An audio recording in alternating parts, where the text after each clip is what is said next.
Alright, exponential functions and their graphs. So let's start with the definition of an exponential function.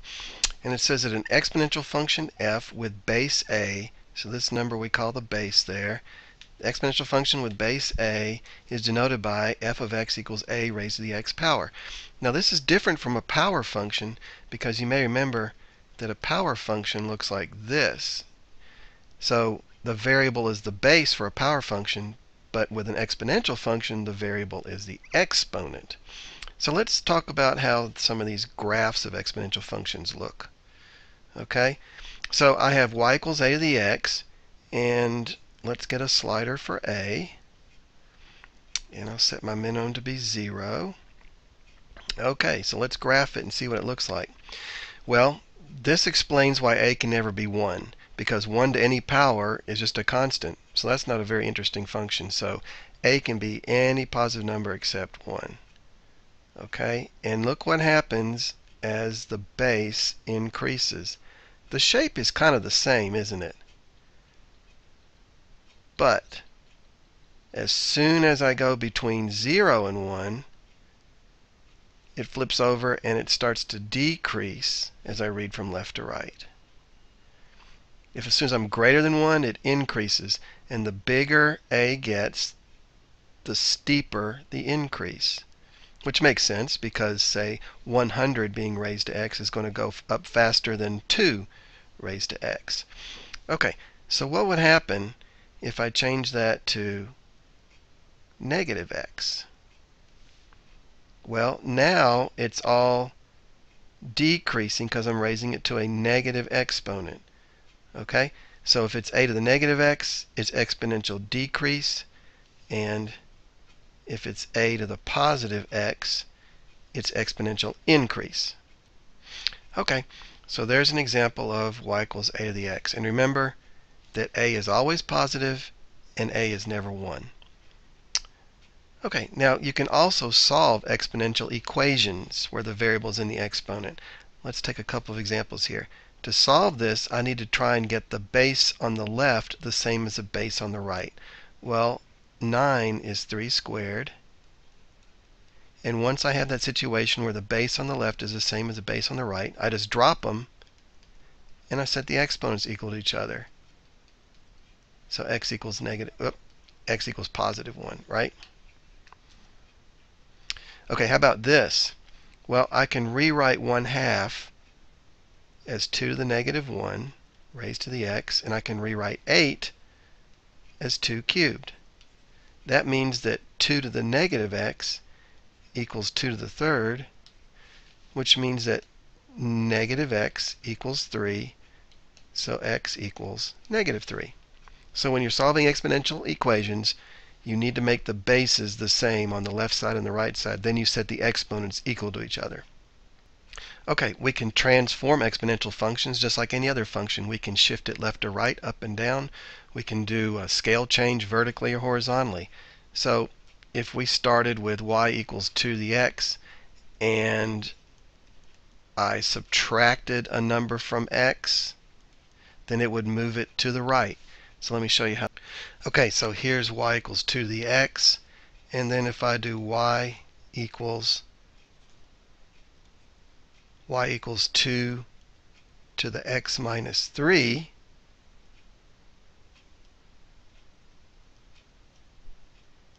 there we go. You can see that it's the same graph, it's just been moved over 3 units. Okay, what would happen if I did y equals 2 to the x minus 3, where I subtract the 3 from the entire function? Well, then it moves it down 3 units. Okay, so the transformations that you're used to working with parabolas and other polynomials, they do the same thing with exponentials. Okay, so a really important number that you need to be aware of when we're dealing with exponentials is the number e. And e is an irrational number like pi. It's approximately 2.718281828. It goes on forever without repeating itself.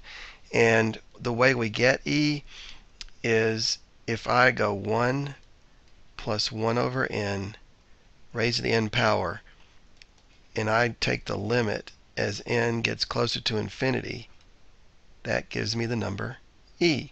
So if I put in a million right there and a million right there, I would get closer and closer to what e actually is. If I put a billion there and a billion there, I get even closer. We use e in compound interest problems. So let's talk about these two formulas, okay?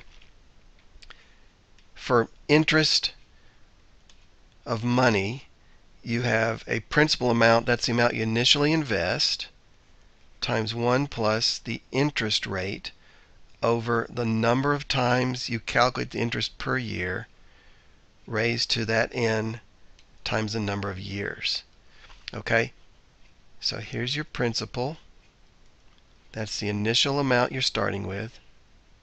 Here's your interest rate, and that's in decimal form.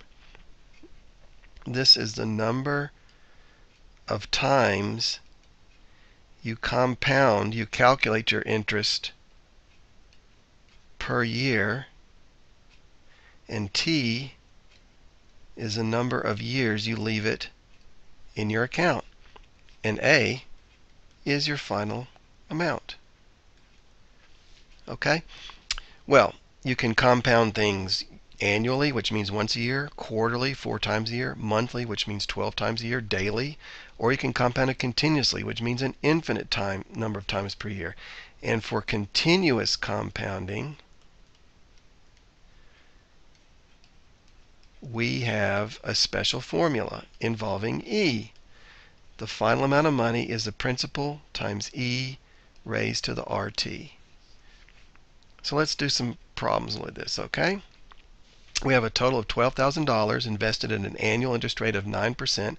Find the balance after 5 years if it is compounded quarterly, monthly, and continuously. Okay? For quarterly, n is going to be 4. So A is 12,000 times 1 plus 0.09, that's 9%, quarterly, and we're doing it for 5 years. This is a calculator situation here. So we have 12,000,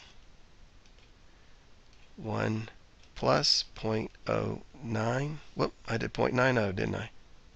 0.09 divided by 4, close parentheses, raised to the 20th. And we'll end up with $18,726. Whoop. There we go. Okay, so for B, we're going to do it monthly, which means that this 4 is going to change to a 12. So we have 12,000, 1 plus 0.09 over 12, raised to the 12 times 5. Okay, so let's get our calculator up again, and I'll go second entry, and I will change that exponent to a 60 and the denominator here to a 12.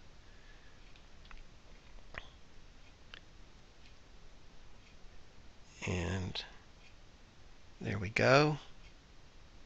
And that equals $18,788.17, a little bit more. So what happens if we calculate it continuously, which means an infinite number of times per year? Well, now we use the PERT formula. So that's going to be 12,000 times e raised to the 0.09 times 5. And that'll be 12,000. And then I have an e to the x button over my natural log button here, e to the 0.09 times 5. Enter. And we get 18,819.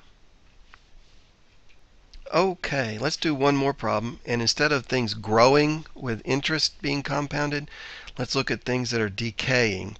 And one of the most useful applications is with radioactive decay. So Q is going to be a mass of carbon-14 whose half-life is 5,715 years. That means every 5,715 years you lose exactly half of the amount of carbon-14 you started with. And so here is the formula.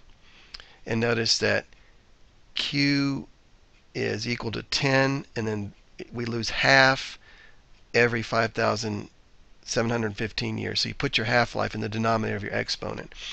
All right, A, determine the initial quantity. So that means what is Q when t is 0?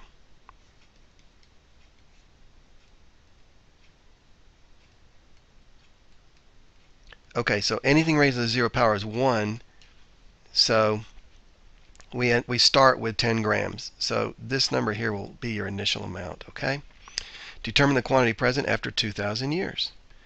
So Q equals 10, 1/2, 2,000 over 5,715. Calculator time, and I've got 10 parentheses 1/2 raised. Okay, now I'm going to put parentheses in here because I've got to do a fraction, okay? That's going to be 2,000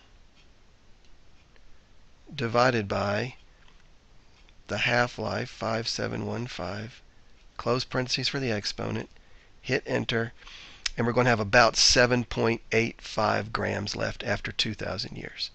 So, hopefully you can see that exponential functions are really useful and have a lot of applications.